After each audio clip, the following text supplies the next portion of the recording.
Desde pequeña, siempre me dijeron que las mujeres fuertes no lloran por amor. Que si una mujer sabe lo que vale, no permite que nadie la pisotee. Pero nadie me dijo qué hacer cuando el amor se disfraza de admiración, de ternura, de promesas dulces susurradas al oído a las 2 de la madrugada. Nadie me advirtió que los hombres como Nick no vienen con advertencia.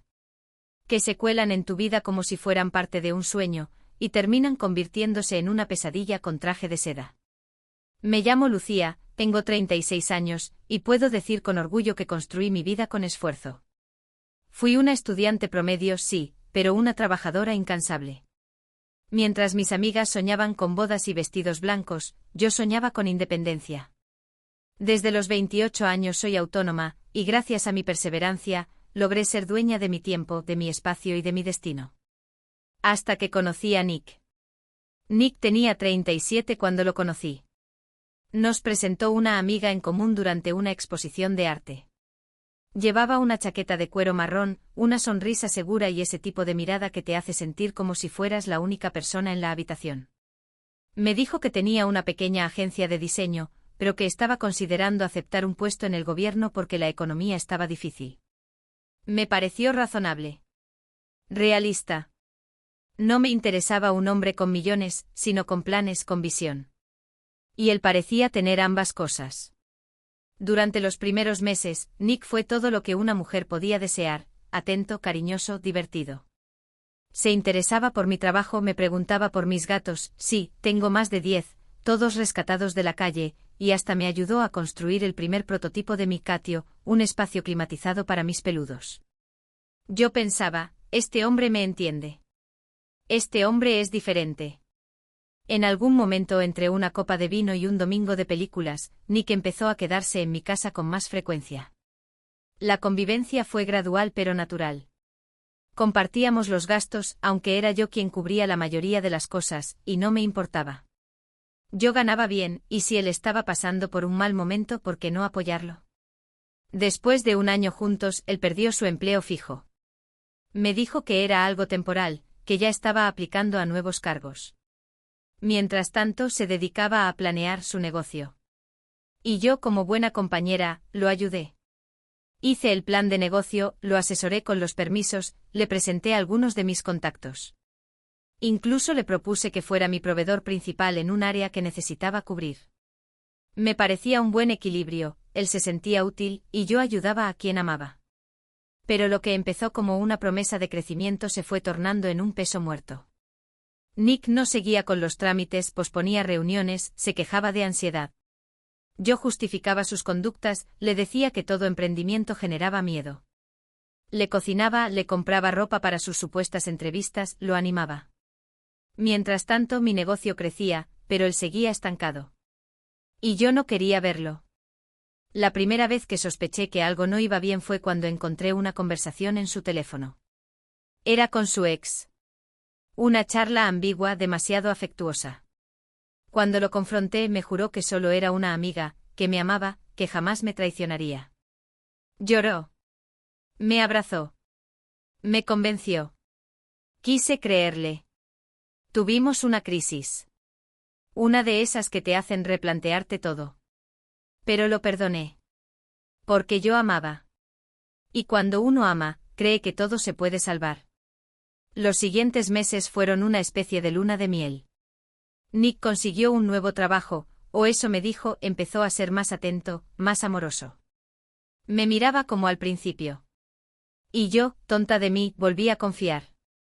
Durante ese tiempo seguimos impulsando su negocio. O al menos, eso creía yo.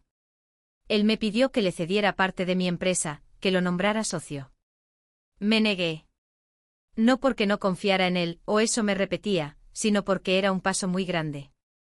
Le propuse que fuera proveedor externo, que trabajáramos juntos pero con límites claros. Aceptó a regañadientes. En octubre algo cambió.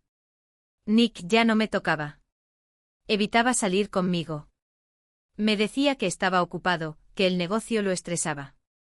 Se volvía irritable por cualquier cosa. Yo comenzaba a sentirme invisible. Mis caricias le molestaban, mis palabras lo fastidiaban. Cada vez que intentaba hablar, él desviaba la conversación o se encerraba en su habitación. Me decía que estaba cansado. Y yo comenzaba a pensar que era culpa mía. Cuando me enfermé fue la confirmación de todo lo que venía ignorando. Fiebre, dolores de cuerpo, debilidad extrema. Y él, nada. No me preparó ni una sopa. No me ofreció un vaso de agua. Ni siquiera me preguntó cómo me sentía. Se encerró en su mundo, salió de casa y se fue con su familia para celebrar el Día de Acción de Gracias. Me dejó sola. Como si no existiera. Como si nunca hubiese significado nada. Ese día lloré. Lloré de dolor físico, sí, pero más aún de dolor emocional. Porque entendí con una claridad cruel que el hombre al que yo había amado no me amaba. Que todo lo que había dado, mi tiempo, mi dinero, mi energía, mi corazón, había sido desperdiciado en alguien incapaz de dar lo mismo a cambio. A partir de ahí, todo cambió dentro de mí. Comencé a observar. A escuchar con otros oídos. A leer entre líneas. Revisé su celular una madrugada, cuando por fin dormía profundamente. Lo que encontré me destrozó, pero también me despertó. Mensajes con su ex. No, ya no era su ex. Era su actual pareja. Llevaban meses viéndose. Iban juntos a cenas, hablaban de planes, incluso se escribían te amo. Y lo peor, ella sabía de mí. Se burlaban de mi enfermedad, de mis gatos, de mi estilo de vida. Decían que yo era una loca obsesiva que fingía estar enferma para manipularlo. Esa noche no dormí. Pero no lloré. Esa noche planeé. Entendí que no podía confrontarlo. Que no podía darle el gusto de verme destruida. Que mi venganza no podía ser un grito sino un silencio. Uno tan fuerte que le hiciera eco por años. El amor que le tuve se murió esa noche. Murió en silencio, sin funeral, sin lágrimas. Y en su lugar, nació otra Lucía. Una que ya no se preguntaría, ¿qué hice mal?, sino, ¿cómo me libero para siempre de este parásito? Y así empezó mi renacer. En la oscuridad, con fiebre y el corazón en pedazos. Pero con una certeza férrea, nunca más permitiría que alguien usara mi amor como trampolín para sus mentiras. Y Nick aún no sabía lo que se le venía encima. El día después de descubrir la verdad, me desperté sin saber si llorar o empezar a empacar. Había dormido mal, pero por dentro algo en mí se había acomodado, como si finalmente entendiera que era momento de actuar. Observé a Nick mientras dormía, roncando despreocupado, ajeno al caos que había sembrado. Me hervía la sangre, pero también sentía una frialdad que no había conocido antes, la claridad. La historia del negocio que construimos, o que yo construí para él, merece contarse aparte. Todo comenzó como un gesto de amor. Nick me dijo que quería reinventarse, dejar atrás los trabajos mediocres y empezar su propio emprendimiento. Yo, con mi experiencia y recursos, vi una oportunidad para ayudarlo. Hicimos lluvias de ideas, definimos el nicho, incluso diseñé el logo. Pasamos tardes enteras hablando del futuro, del crecimiento, de la libertad financiera. Diseñé un plan de negocios completo con análisis de mercado, estructura de costos y proyecciones de ingresos. Lo acompañé a sacar los permisos, contacté a proveedores, armé la primera red de potenciales clientes. Uno de esos clientes sería mi propia empresa, que externalizaría servicios a su nuevo emprendimiento. Me pareció un ganar-ganar. Pero Nick nunca siguió adelante. Siempre había una excusa, que estaba cansado, que tenía ansiedad, que no era el momento adecuado. Se pasaba los días viendo televisión o saliendo con amigos mientras yo creía que él trabajaba en algo. Una vez lo encontré jugando videojuegos cuando se suponía que debía estar en una reunión importante. Me sonrió como si nada. La cancelaron, dijo. Y yo quise creerle. Quería seguir creyendo. Con el tiempo dejó de hablar del negocio. Pero yo seguía pagando. Tarjetas de presentación, reuniones con asesores, membresías, herramientas. Todo lo ponía yo porque él estaba en una mala racha. Empecé a sentirme no como su pareja, sino como su patrocinadora. Mi amor era su inversión segura, pero sin retorno alguno. Hubo una conversación que nunca olvidaré. Fue una noche de octubre. Le propuse retomar el tema del negocio. Le dije que podríamos revisar el plan juntos, ver qué ajustes hacían falta. Su respuesta fue tajante. No quiero que te metas más. Es mi negocio, no necesito que me supervises. Me quedé helada. Era la primera vez que hablaba así. Con desprecio. Con autoridad. Como si yo fuera una intrusa en algo que había creado casi por completo. Después de eso, se encerró en sí mismo. Decía que necesitaba espacio. Que estaba pensando mucho. Yo ya intuía que el problema no era el negocio. Era ella. Su otra relación. Empecé a notar que pasaba más tiempo fuera, que borraba sus llamadas, que cambiaba las contraseñas. A veces lo veía sonreírle al teléfono de una manera que ya no me ofrecía a mí. Mientras tanto, yo seguía manteniendo su fachada. En una ocasión, me pidió que pagara una cena de negocios con mi tarjeta. Le creí.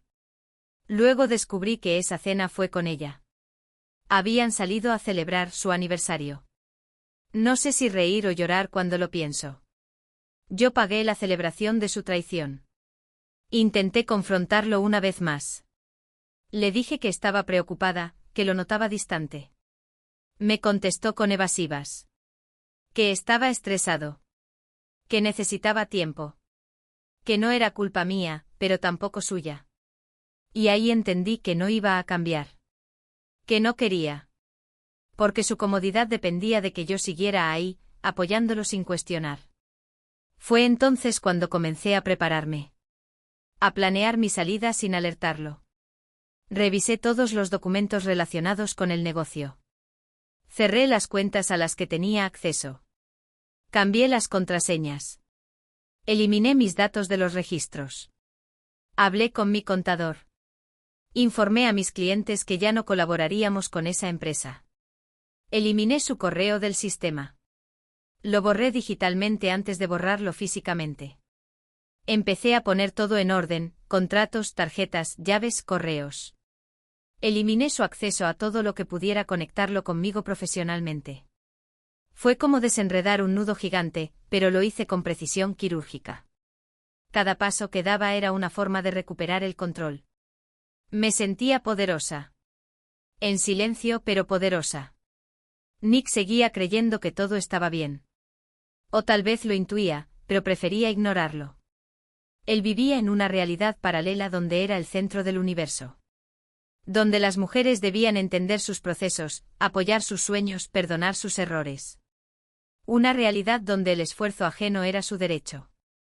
Cuando cancelé su sitio web, no dijo nada. Cuando dejé de incluirlo en mis juntas tampoco.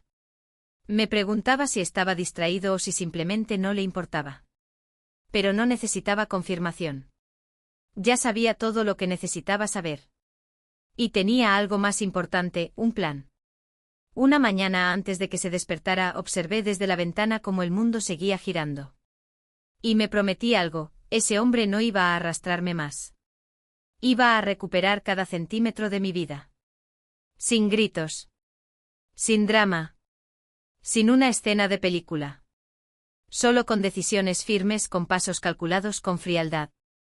Como él me trató a mí. La empresa que construí para él fue una mentira. Pero el poder con el que renací a partir de esa mentira, ese sí era real. Y apenas estaba empezando a usarlo. Todo terminó de romperse una noche de noviembre. No hubo una pelea monumental, ni gritos, ni objetos rotos. Fue más bien un derrumbe silencioso, como una casa que se desmorona por dentro hasta quedar vacía.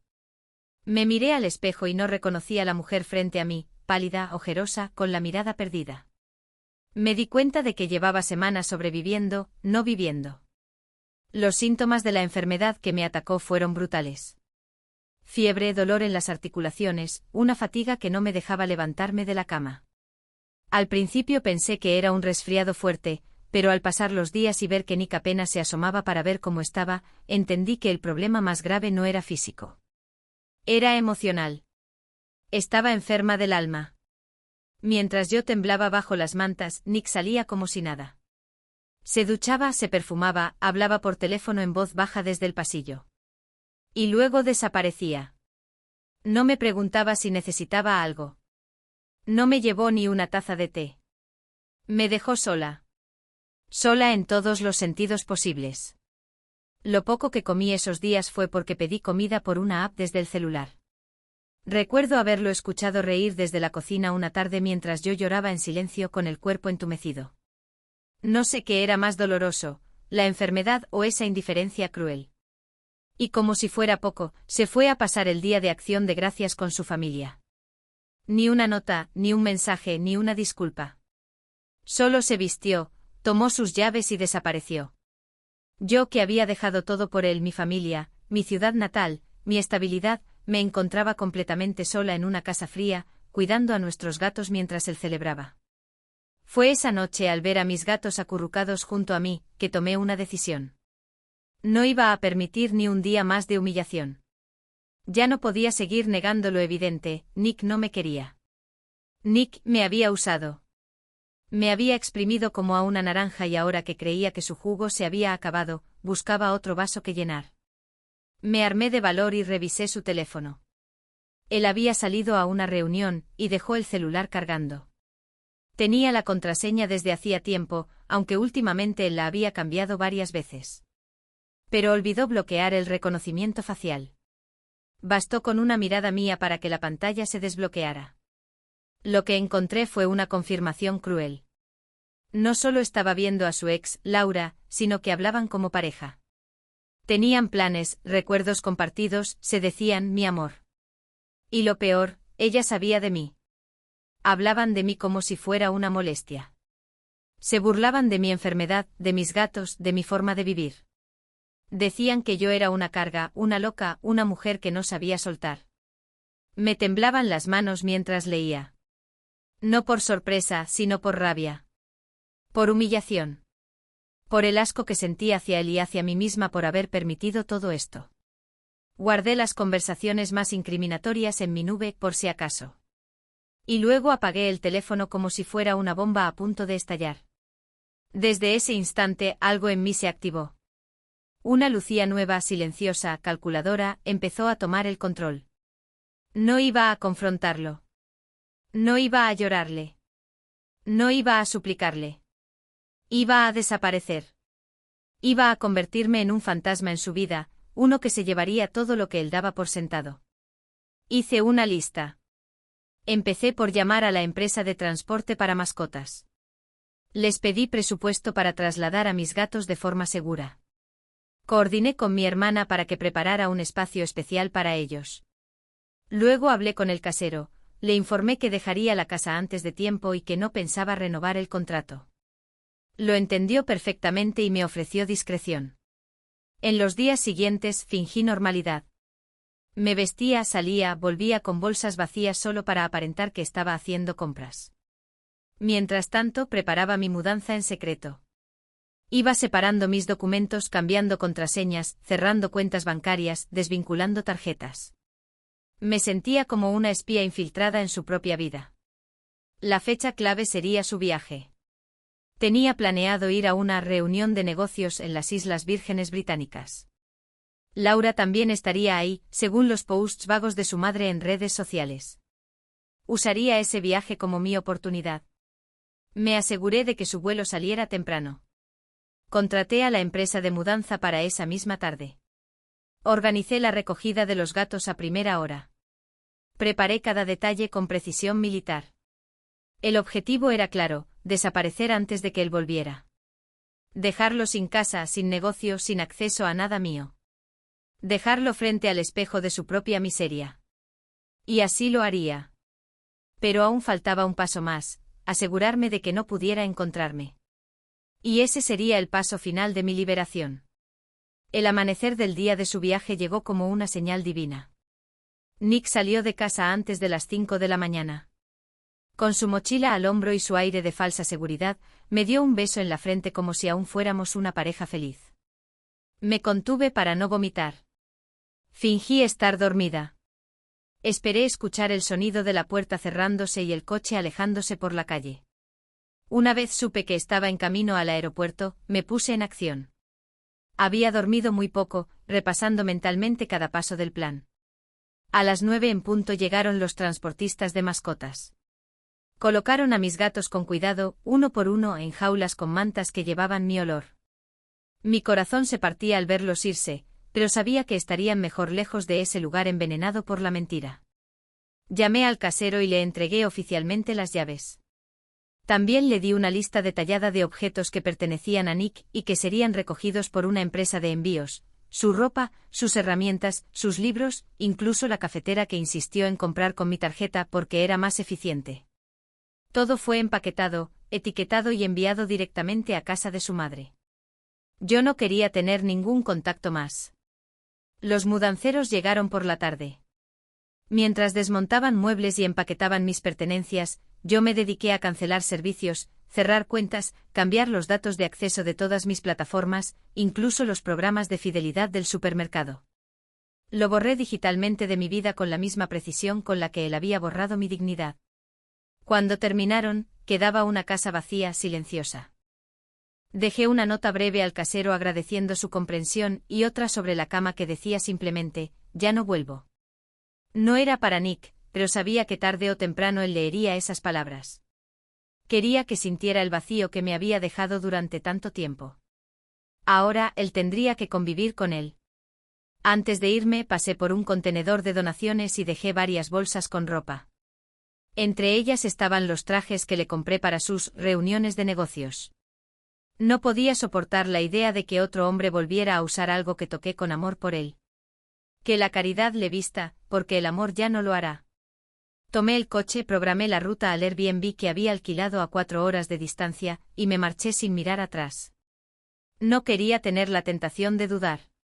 Ya no. Ya no más. Durante el camino sonó mi celular, llamadas perdidas de números desconocidos. Sabía que eran él o su familia.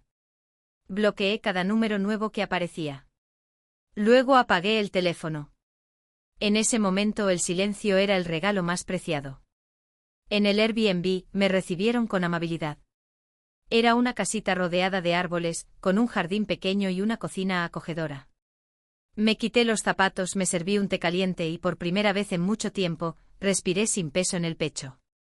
A la mañana siguiente encendí el teléfono y revisé el correo: mensajes de confirmación, alertas de seguridad por cambios de contraseña, notificaciones de bancos por cuentas cerradas.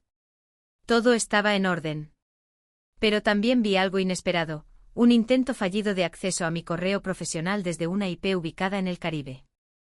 Nick. Me reí. No con alegría, sino con alivio. Ya no podía alcanzarme. Su mundo había colapsado, y él apenas estaba descubriendo que yo no estaba para atraparlo esta vez. Horas después, mi casero me escribió. Nick había vuelto a la casa. Confundido. Furioso. Le pidió abrir la puerta porque supuestamente yo lo había echado injustamente. Llevaba a su madre y a su hermana con él. Querían entrar, revisar, recuperar sus cosas. Andy, el casero, se negó rotundamente. Y cuando amenazaron con llamar a la policía, él fue más rápido. Ellos se fueron, frustrados. Derrotados. Supe que intentaría contactarme de nuevo. Supe que haría teatro. Que intentaría pintarse como víctima. Pero yo ya no estaba. No existía para él. Me había convertido en lo que más temía: un fantasma que no puede controlar, que no puede retener, que no puede usar. Ese día me prometí algo: nunca más entregaría mi esfuerzo, mi conocimiento y mi corazón a quien no los mereciera. Nunca más sería el motor de sueños ajenos que no incluían el respeto. Nunca más sería cómplice de mi propia ruina. Ahora era libre. Y aunque el camino por delante sería difícil, por primera vez en mucho tiempo, sabía que lo andaría sola, y con paso firme. Pasé los primeros días en el Airbnb en una especie de limbo emocional. Dormía mucho, comía poco, hablaba con nadie. El silencio era mi refugio. Pero poco a poco mi mente empezó a buscar algo más. No podía quedarme en ese vacío para siempre. Había sobrevivido a una tormenta. Ahora tocaba reconstruirme. Mi hermana fue clave. Desde el primer momento me abrió las puertas de su casa, de su corazón, de su tiempo. Fue ella quien me convenció de que no debía volver a trabajar de inmediato, sino tomarme unas semanas para sanar. Me ayudó a instalar a mis gatos en su nuevo cadio, mucho más amplio, luminoso y cálido que el anterior. Verlos adaptarse me llenó de calma. Ellos también habían sufrido, y ahora estaban seguros. A medida que recuperaba fuerzas, empecé a redescubrirme. Retomé libros que había dejado olvidados, escribí en mi diario cada mañana, salí a caminar sin rumbo por el barrio. Dejé que el tiempo hiciera su trabajo. La herida no desapareció, pero ya no supuraba. Ya no era un grito, sino una cicatriz en formación. Nick, mientras tanto, se hundía. Lo supe por algunas personas que aún estaban conectadas con su entorno. Su familia trató de ocupar la casa que yo había dejado, pero el contrato estaba solo a mi nombre. El casero no cedió. Intentaron contactarme, incluso dejaron mensajes con conocidos en común. Yo no respondí. No había nada más que decir. Me enteré también que la chica con la que me engañó, Laura, se había distanciado de él. Habían viajado juntos, pero algo sucedió. Las publicaciones familiares ya no lo incluían, su nombre desapareció de redes sociales, y ella dejó de trabajar en la empresa donde era la supuesta directora de marketing.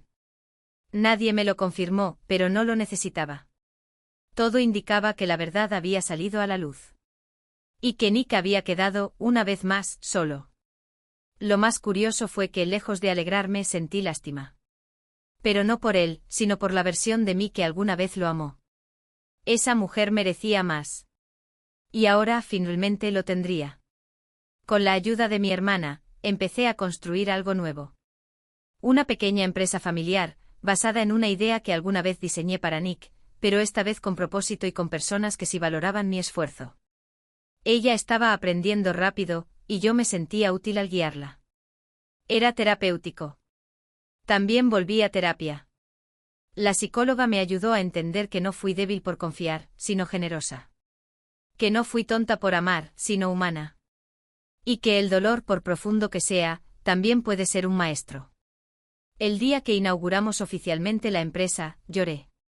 Pero no de tristeza. Lloré porque me sentí en paz. Había recuperado algo que creí perdido para siempre, mi dignidad. Hoy, meses después, sigo reconstruyendo. No todo es perfecto. Hay días en los que el recuerdo regresa como un susurro molesto. Pero tengo herramientas. Tengo apoyo. Tengo amor del bueno. El que se da sin pedir nada a cambio. El que se construye con respeto. Nick fue una lección. Dura, sí. Pero necesaria. Me enseñó a proteger mis límites, a confiar en mis instintos, a no minimizar mis logros para hacer espacio a quien no los merece. Y sobre todo, me enseñó que siempre hay una salida. A veces convertirse en un fantasma es el primer paso para volver a la vida. Ahora soy más fuerte. Más consciente. Y aunque aún duela, ya no me duele él. Me dolía yo. Pero esa mujer ya no existe. Ahora camino con la frente en alto, con mi cadio lleno de vida, con mi familia cerca, y con la certeza de que el amor propio es la mejor inversión que he hecho. Y no pienso mirar atrás. Gracias por acompañarme hasta el final de esta historia. Si te conmovió, si te hizo reflexionar o si conoces a alguien que ha pasado por algo similar, no dudes en dejar tu comentario o compartir el vídeo. Este canal es un espacio seguro donde todas las voces cuentan, y cada historia, por dura que sea, puede ayudarnos a sanar y a crecer. No olvides suscribirte, dejar tu me gusta y activar la campanita para no perderte ninguna de nuestras próximas historias reales. Hasta la próxima y recuerda, quien se ama a sí mismo, nunca está solo.